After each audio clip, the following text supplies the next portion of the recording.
여러분 안녕하십니까. 이제 한글날 연휴 마지막 날 밤입니다. 편안하게 쉬시고 일상에서도 여러분들의 삶의 여정을 훌륭하게 그리고 보람있게 후회 없이 하루하루 진행해 가시기를 바랍니다. 한국 자생출란을 취미 삼아 키우면서 여러가지 다양한 품종들을 많이 만났습니다.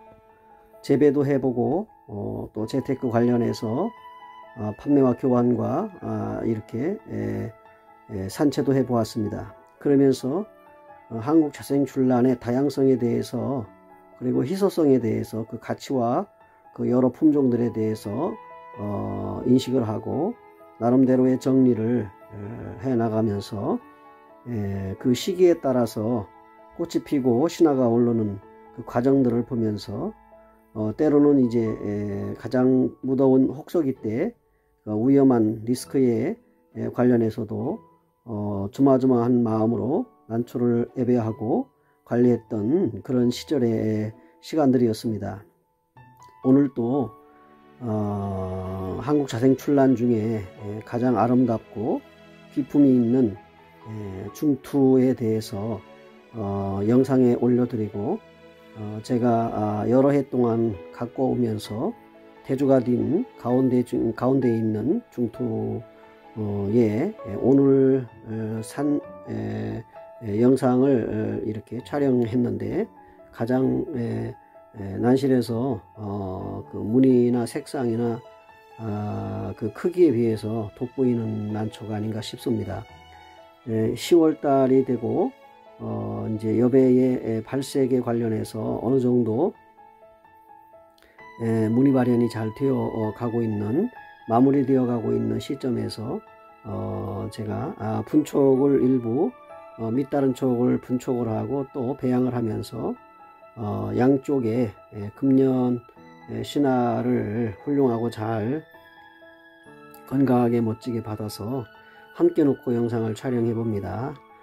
지금 현재 보이는 세 화분의 중투는 같은 품종으로서 제가 한 10년 전에 한 촉을 구매를 해 가지고 기르는 중에 많이 번식을 했습니다. 그래서 주로 여러분들에게도 이 난초를 공급한 경우도 있는데 명맥을 이어오면서 이렇게 여배품 전시회를 위해서 대주로 만들면서 때로는 이제 밑다른 촉도를 분주를 해 가지고 또 한 화분을 만들어 키우는 이런 과정이 반복되는 그런 애란 생활 속에서 이렇게 제가 특히 세 화분만 앞에 놓고 촬영을 해 봅니다. 이러는 와중에 오늘 또 어떤 말씀을 드릴까 생각을 하고 한국 자생출란의 특히 무늬종들 여배품에 있어서 무늬종들에 관련해 가지고 잎으로 보는 그 여러가지 형태나 품성에 있어서 무늬나 이런 개체의 난들을 제가 조금 설명해 드리고 함께 공유하고 공감할 수 있는 부분이 되었으면 해서 제가 입에 따른 분류를 해보고 또한 거기에 대한 설명을 이제 그 형태에 대한 자태에 대해서 그 설명을 해보도록 하겠습니다. 한국 자생출란은 크게 두 분류로 나누지요.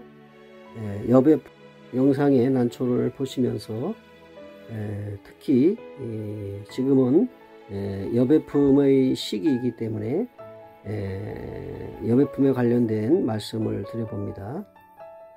보통 한국 자생출란을 산에 가셔서 즉 자생지에서 직접 보시거나 난실에서 이렇게 본인의 난실이나 또는 이제 같은 난실 안에서 키우시는 다른 분들의 난실을 방문하셔서 보시거나 또는 이제 전시회에 가셔서 관람을 하시면서 이렇게 보시면서 보통 그 난초에 대해서 그 조예가 없으신 그런 일반인들이나 또는 에란인 중에도 이제 시작하신 초급자된 분들은 그 난초를 이렇게 보실 때에 무늬와 색상을 보고, 특히 무늬를 보고 색상을 보고 관심을 가집니다.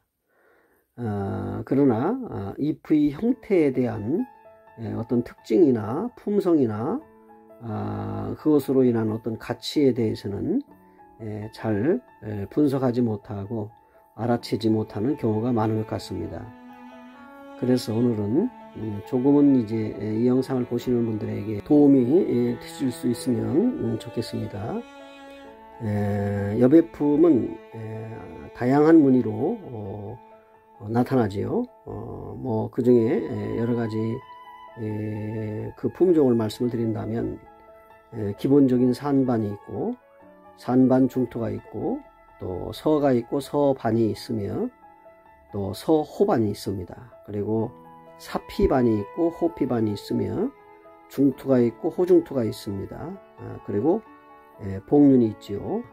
출란의 잎에 들이울 때 출란이 예를 갖췄다고 해서 출란이 자생지에서 전체 민출란이 약 99%, 그리고 그 중에 약 1%의 희소성으로 올라오는 변이된 무늬종들을 일반적으로 여배품이라고 합니다. 잎의 형태로 볼 것 같으면 잎이 두꺼운 후엽, 한문으로 풀이를 하면 두터울 후자에 이벽자를 써서 후엽이라고 하는데, 이런 후엽이 있고, 그리고 이제 넓을 광자에 이벽을 얘기하는 광엽이 있습니다. 그리고 그 반대인 가늘 세자에 이벽이 있는 세엽이 있습니다. 이렇게 세 가지로 구분을 해볼 수가 있지요. 먼저 이제 후엽이라고 하는 것은 두터운 잎을 얘기하는 건데, 여배품의 경우일 경우 이 두터우면, 잎이 두터우면 무늬 들기가 쉽진 않아요. 그러니까 무늬가 들어도 화려하지가 않고 탁한 경우를 보게 됩니다. 그 무늬의 깊이가 느껴지긴 해도 약 이렇게 발현되기가 어렵다는 얘기죠. 그러나 비록 단엽이나 단엽종에도 일단 깊이 있는 무늬가 들게 되면 아주 난초의 기품이, 즉 가치가 아주 높아지게 됩니다. 그래서 단엽이나 단엽종의 그 여배품의 무늬가 들면 아주 높은 감상 가치가 있는 것입니다. 그래서 폭이 넓은 광엽의 무늬가 들게 되면 출란은 무늬의 폭이 넓게 나타나기 때문에 바라보는 시선 가운데 그 출란에 빠져들지요. 웅장하고 관상미가 높아지기 때문입니다. 그래서 그 반대로 볼 때 입이 좁은 것보다는 넓은 것이 여배품은 좋다 하는 것이고요. 세엽에서는 광엽에서 보이는 무늬와 형태의 반대 개념으로 보시면 됩니다. 이 폭이 좁기 때문에 무늬가 들어도 별로 관상미와 가치가 없고 떨어집니다. 전체적으로 정리를 해보면 출란의 귀품의 여배품은 넓은 잎에 무늬가 화려하고 깊게 들었을 때, 특히 황색으로 많이 들었을 때 관상미와 가치가 높다, 이런 말씀을 드립니다. 그리고 잎 자태에 대해서는 뭐 여러 가지로 보는 관점이 다르겠지만 제가 한번 말씀을 드려봅니다. 잎 자태에 대해서는 몇 가지의 형태가 있고 그것을 어떻게 그 품종을 말하는가에 대한 구분에 대해서 말씀을 드려볼게요. 첫째, 이벽입니다. 이벽. 한문으로 풀어서 말씀을 드리겠습니다. 설립자의 이벽을 얘기합니다. 다시 말하면 이벽이라고 하는 것은 출란의 잎으로 볼 때 그렇습니다. 출란의 잎을 봤을 때 그 품성이 이벽일 경우에는 그 발부라고 하는 출란의 잎이 떨어지면은 이제 발부 형태로 남기는데, 일단 신화가 올라오면서 발부 형태가 작아서 벌부가 있는지 없는지를 잘 모르죠. 그러나 성장하는 과정에서 벌부가 구슬처럼 동그래집니다. 작은 구슬처럼. 이제 그것을 벌브라고 그럽니다.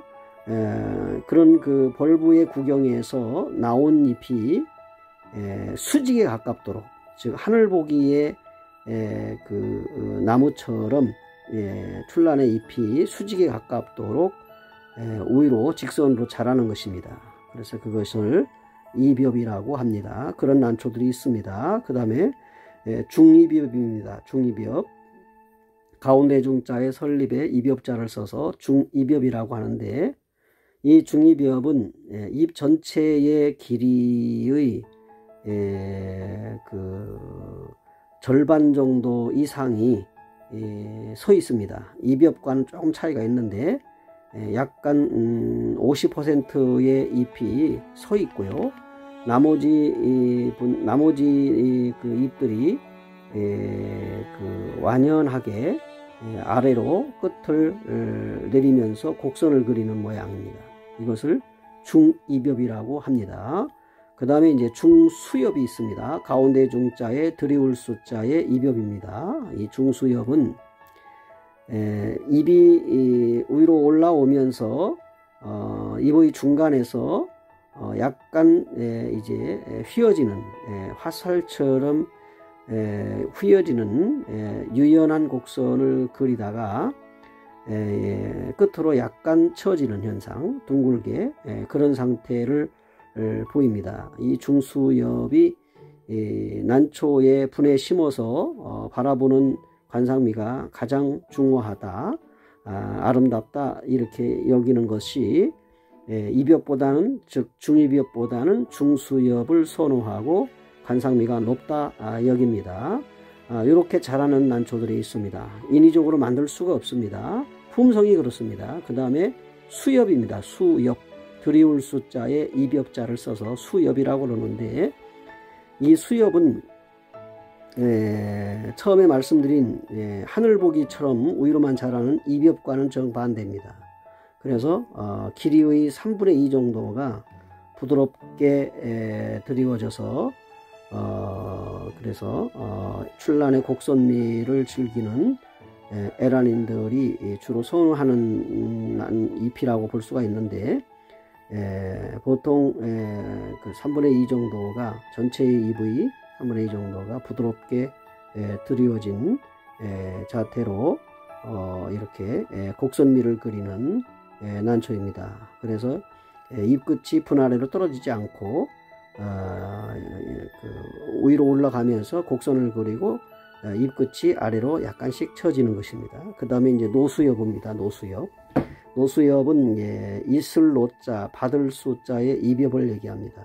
여기서는 이제 받을 수자를 쓰기 때문에 이슬을 받는다. 그래서 잎 자태가 이슬을 받을 수 있는 모양으로 중이비엽과 중수엽에서 주로 나타나는데, 중수엽과 중이비엽 형태를 보이다가 잎의 끝이 약간 하늘 쪽으로 들어 올리는 겁니다. 그래서 잎 끝에서 이슬이 내리다가 멈추는 거죠. 그래서 노수엽이라고 그럽니다. 이슬을 받쳐든다 해서 노수엽이라고 그렇게 합니다. 그러니까 중수엽과 중이비엽의 형태를 보이나 잎이 끝에서 약간 들어 올리는 겁니다. 이것을 노수엽이라고 합니다. 그 다음에 이제 마지막으로는 권엽입니다. 쇠네 권자에 이비엽자를 쓰는데 보통 꼬일 권자라고 말씀을 드립니다. 이 권엽은 잎 자태 자체가 새촉이 이렇게 신화가 올라오면서 약간씩 틀어집니다. 말린다지요. 말린다고 하는 것이죠. 약간 돌면서 틀립니다. 그래서 중간 정도 올라오면 완전히 잎이 말려서 돌립니다. 이것을 이제 권엽이라고 그럽니다. 여배품 가운데서 특히 그 사피반이나 이런 경우에는 잎이 위로 올라오면서 약간씩 이렇게 그 꼬이거나 틀리게 되면은 어떤 무늬의 특이성을 가졌다고 그래 가지고, 특히 사피반들 중에는 아름다운 난초의 모습이다 이렇게 좋게 평가하시는 분도 있어요. 그러나 크게 선호하는 잎은 아닙니다. 말씀드린 대로 전체적으로 잎자태 형태가 중수엽 내지는 중입엽의 모양을 가지고 올라오면서 그 잎이 세엽이 아닌 광엽으로서 이렇게 넓게 그리고 약간의 그 길이를 갖춰진 너무나 길거나 쭉 뻗어도 보기가 안 좋지요. 그래서 잎이 예쁜 턱 아래로 떨어지지 않고 중입엽과 중수엽의 모양을 보이면서 광엽이고 또 그 광엽의 잎에 엽의 무늬가 다양하게 들었을 때, 다시 말하면 여러 가지 품성의 문양이 들었을 때 그 난초의 품성을 우수하게 평가하고 가치를 지니게 됩니다. 이렇게 모든 모양을 잘 갖춘다는 것은 희소성하고도 관련이 있기 때문에 그만큼 희소성의 가치를 지니고 있는 난초의 여배품은 높이 평가를 하게 돼서 가을에 즉 이제 한 10월 달이나 11월 초순경에 전국 대회라든지 지역 연합회라든지 난회에서 품평회를 시작해 가지고 전시회를 하게 되는데, 이때 이제 그 여배품의 그 희소성, 다시 말하면 중입엽 중수엽의 자태에 그 무늬가 많이 들고, 특히 황색의 무늬가 사피로 들든지 호피로 들든지 뭐 서호반이든 서반이든 삼반이든 중투로 들었을 때 그 출란의 품성을 높게 평가를 하고 희귀품으로 이렇게 우수하게 보게 되는 것입니다. 많은 분들이 난초에 대해서 어느 정도 눈을 뜨게 되고 지식을 갖게 되면 키워보고자 하는 그런 욕망이 생기지요. 그래서 선물을 받거나 구입을 하거나, 그래서 집에서 키우시다가 난실에 들이게 될 때라도 이런 품성의 난초를 선호하게 되고, 그리고 늘 바라보면서 심신의 힐링을 하고 또 가꾸면서 번식을 하고 또 이렇게 여러 가지 재택과 나눔을 통해서 나름대로의 삶의 기쁨을 얻게 되는 것입니다. 이 난초를 매개체로 해서 난초를 취미 삼아 같은 그런 공감대를 가지고 난초를 키우시는 분들이 어떤 모임을 갖고 또는 이제 어떤 회의 중에 같이 연대를 하게 되면 상당히 좋은 대화거리가 됩니다. 나름대로의 그 직장과 사업에 있어서 그런 어떤 대화가 아니라 그 상하 지위 고하를 막론하고 난초를 애란하시고 재배하시는 분들끼리의 대화는 난초에 관련된 이야기만을 하게 되는 것입니다. 그렇기 때문에 서로 공감하고 공유하고 그렇게 기쁨과 즐거움을 나누게 되고, 또 재배에 관련해서는 어떻게 하면 효과적으로 잘 길러서 건강하게 길러서 번식을 하고 그것이 도움이 될까에 대한 서로의 경험치를 가지고 공감대를 가지고 노하우를 공유하는 것입니다.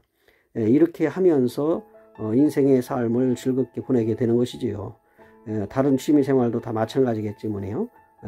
그래서 이 난초를 재배하고 키우면서 특히 이제 봄, 가을에 자생지를 방문하게 됩니다.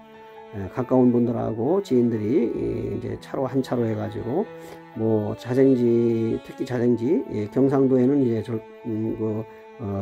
합천 쪽에 주로 많이 자생을 하게 되고 여배품들이, 그 다음에 이제 화예품들은 이제 전라도 지역의 도서 지방에 많이 자생을 하게 되는데, 이런 곳에서 이제 좋은 난초를 같이 가신 분들이 이제 산채를 하게 되면 뒤쪽이라도 벌브라도 떼어서 선물을 주고 함께 키우게 되는 경우가 많습니다. 얼마나 가시는 시간, 또 함께 산채하고 조우했던 그런 품성들의 그 희귀성을 갖춘 여배품들을, 화예품들을 산채를 해서 오며 가며 이야기를 나눌 때 역사가 되고요. 또 항상 즐거움에 좋은 대화들이 되는 것입니다. 이렇게 해서 1년 1년 한 해 한 해 이렇게 난초를 재배하고 해를 넘겨가면서 전시회를 통해서 자기의 난초를 이렇게 알리고 또 다른 분들이 재배하신 난초를 보면서 나름대로 이렇게 교육 아닌 교육, 교훈 아닌 교훈을 터득하게 되는 것입니다. 오늘도 제가 난실에서 물을 줍니다. 요새는 이제 4일 만에 물을 주게 되는데 영상 이제 10도 전후로 해서 한낮에는 20도 전후로 이렇게 거의 10도 정도의 차이가 납니다. 그래서 되도록이면은 이제부터는 이제 새벽보다는 그리고 늦은 시간보다는 낮 시간에 물을 주셔도 되고요. 보통 이제 마르는 것을 기준으로 해서 약 4일 정도면 적당하다 이렇게 생각이 듭니다. 이제 여러분들의 난실에 10월 달에 해야 할 일들 중에 하나가 수태만 씌웠던 난초의 대주에서 그 꽃대를 화통을 씌우는 작업을 하셔야 되고요. 분갈이를 하시는 시간이 되겠습니다.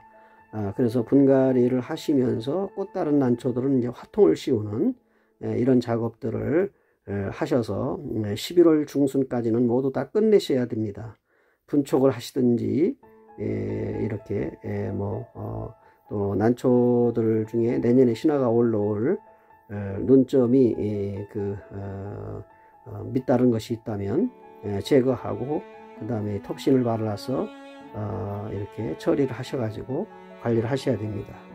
오늘 또 끝까지 함께 해주신 여러분 감사합니다. 안녕히 계십시오.